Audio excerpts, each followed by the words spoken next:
Saint Rosalia, Penitent, 1160, Palermo. Rosalia was daughter of a noble family descended from Charlemagne.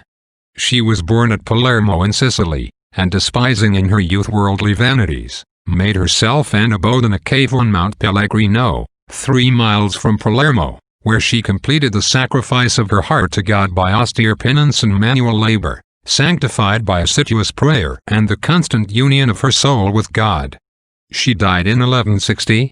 Her body was found buried in a grot under the mountain, in the year of the Jubilee, 1625, under Pope Urban VIII, and was translated into the Metropolitan Church of Palermo, of which she was chosen a patroness. To her patronage that island ascribes the ceasing of a grievous pestilence at the same time. Saint Rose of Viterbo, who is honored on this same day, was born in the spring of 1240, a time when Frederick II was oppressing the Church and many were faithless to the Holy See. The infant at once seemed filled with grace.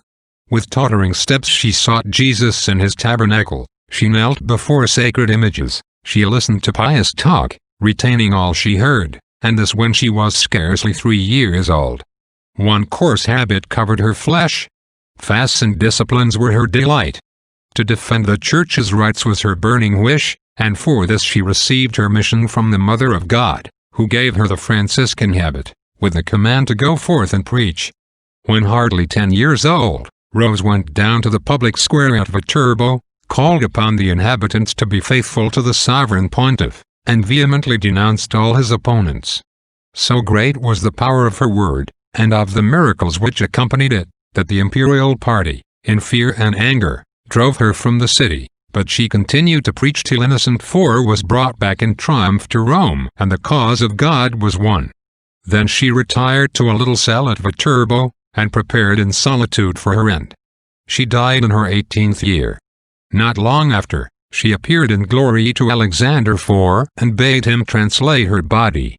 He found it as the vision had said, but fragrant and beautiful, as if still in life. Reflection. Rose lived but 17 years, saved the Church's cause, and died a saint.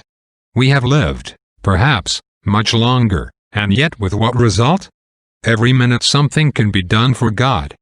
Let us be up and doing. Amen.